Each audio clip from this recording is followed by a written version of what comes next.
అదేవిధంగా మనం రామగిరి ఏరియాలో రామగిరి పోలీస్ వ్యవస్థను మనం చూస్తే రామగిరి పోలీస్ స్టేషన్ ఏరియాలో నసనకోట అనే గ్రామంలో ముత్యాలు అనే వైఎస్ఆర్ కాంగ్రెస్ పార్టీ కార్యకర్త పైన లీడర్ పైన ఇంటిపైన రాళ్లు పడుతున్నప్పుడు స్వయంగా నేనే రాళ్లు పడుతున్న క్రమంలోనే పోలీస్ వారికి నేను ఇన్ఫార్మ్ చేయడం జరిగింది. కన్సర్న్ ఎస్ఐకి నేను ఇన్ఫార్మ్ చేయడం జరిగింది. కన్సర్న్ సిఐకి నేను ఇన్ఫార్మ్ చేయడం జరిగింది. ఇన్ఫార్మ్ చేసిన వెంటనే ఆ ఎస్ఐ గారు సదరు ఎస్ఐ గారు ఆ స్పాట్కు రావడం జరిగింది. స్పాట్కు వచ్చిన ఎస్ఐ గారు అక్కడ రాళ్లు దింపుతున్న వ్యక్తులను తరిమివేయడం జరిగింది.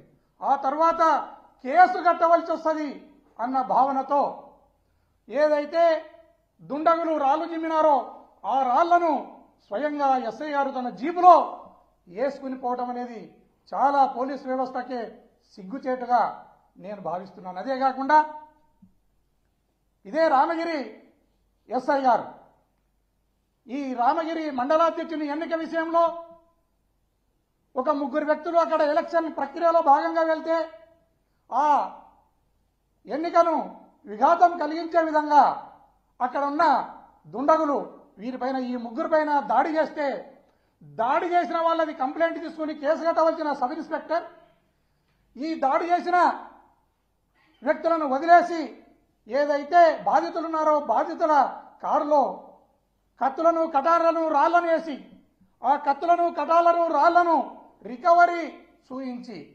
వారిపైన బాధితులపైనే కేసు కట్టడం అనేది మరొక సిగ్గుచేటైన విషయం ఈ రామగిరి పోలీసు కని ఈ సందర్భంగా తెలియజేస్తున్నాను.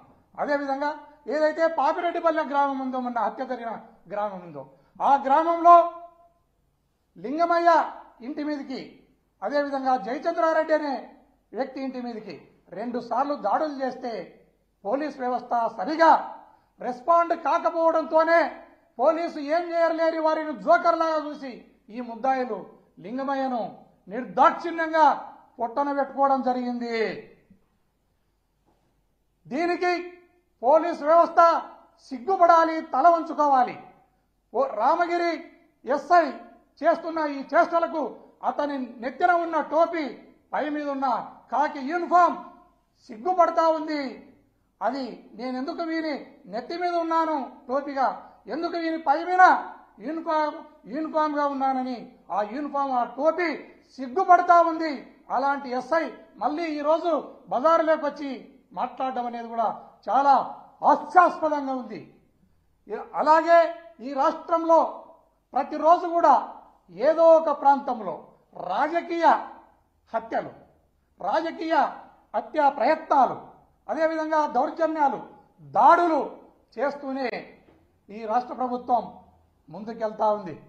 వీటినన్నిటినీ ప్రజాస్వామ్యవాదులంతా ఖండించాలి. ప్రజాస్వామ్యవాదులంతా దీన్ని తిరస్కరించాలి. ఖచ్చితంగా ఈ ప్రభుత్వానికి బుద్ధి చెప్పాలని ఈ సందర్భంగా తెలియజేస్తున్నాను.